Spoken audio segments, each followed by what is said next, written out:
আসসালামু আলাইকুম, welcome back to my video. আজ আমি বানাবো নান রুটি এবং মুরগির ড্রিল, যেটা আমি ঘরোয়া উপায় এবং ঘরোয়াভাবে বানাবো।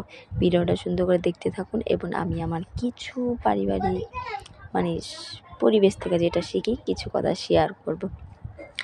দেখেন, আমাদের বাবা মা যখন আমাদের বড় বানায় তখন কিন্তু আমাদের ভাই বোনদের মধ্যে বা দেখবেন কি আপনাদের পরিবারে যে কয়জন আপনার ভাই বোন থাকেন না কেন, বাবা মা সেই জিনিসটা নিয়ে হিসাব করে না, তাদের সবাইরে সমানভাবে দেয়।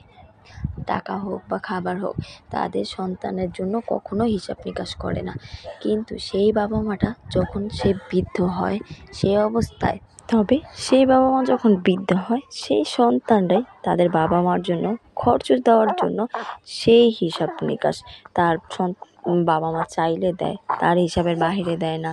দুইটা সন্তান থাকলে দুইজনে সমানভাবে ভাগে দিতে হয়, ইত্যাদি ইত্যাদি আরও কত কি। আপনার অনেক ফ্যামিলিতে দেখা যায় কি সন্তানের অনেক আছে কিন্তু তার বাবা মা যখন বৃদ্ধ হয় তখন তার বাবা মারে 2 টাকা দেওয়ার জন্য নেয়।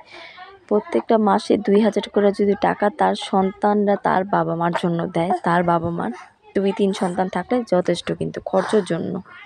কিন্তু সেই সন্তানগুলো না, সেই কাজগুলো করে না। তা আপনার এই সন্তানগুলো জানেন কি করে? লোক দেখানো, লোকের সেবা করে, এমনকি অনেক মানুষের সেবা করে। কিন্তু তারই বাবা দেখা যায় কি অনেক সময় অন্যের থেকে চাইয়া নিয়ে সময় পার করতেছে। বাবা মারে দেওয়ার বেলা তাদের হিসাব নিকাশ চালু হয়ে যায়। যাই হোক, এমন সন্তানগুলো না থাকায় অনেক উত্তম। কী দরকার সেই সন্তানগুলো থাকার, যে সন্তানগুলো তার বাবা মারে দেখতে পারে না, দিতে পারে না খরচের জন্য। তারা তো তার সন্তানের জন্য তো মাসে লাখ টাকা খরচ করতেছে, তার পরিবারের জন্য করতেছে, কিন্তু দিন শেষে তার বাবার জন্য বা মার জন্য করার সময় তাদের হিসাব নিকাশের পাল্লা ভারী হয়ে যাইতেছে।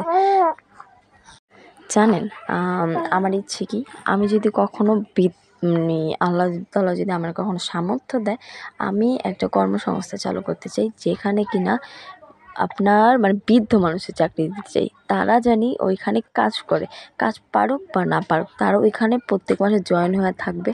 এমন হবে কি তাদের আমি যে খরচটা দিব, একটা মাস কাবারি যে একটা বেতন, যে তারা হয়তো ভাবতে পারে যে জাকাত হিসাবে না, ওইগুলো না। আমি তাদের এমনভাবে দিতে চাই যেন তারা পরিবারের কাছে নিচু না হয়, তারা জানি নিজেরটা নিজে করে চলতে পারে। এমনকি মৃত্যুর আগ পর্যন্ত তারা জানে তাদের সন্তানদের কাছে অবহেলিত না হয়।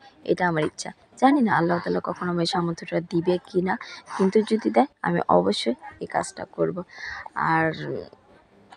আর বলতে কি, আমি চাই সেই সন্তানগুলো আল্লাহর কাছে প্রার্থনা করে প্রতিনিয়ত, যে সন্তানগুলো তার বাবা মারে দেখে না, খরচ দেয়, আল্লাহ তাআলা প্রত্যেকটা সন্তানের হেদায়েত দান করুক, তারা জানি মা বাবারে দেখে এবং খোঁজ খবর রাখে ইনশাআল্লাহ।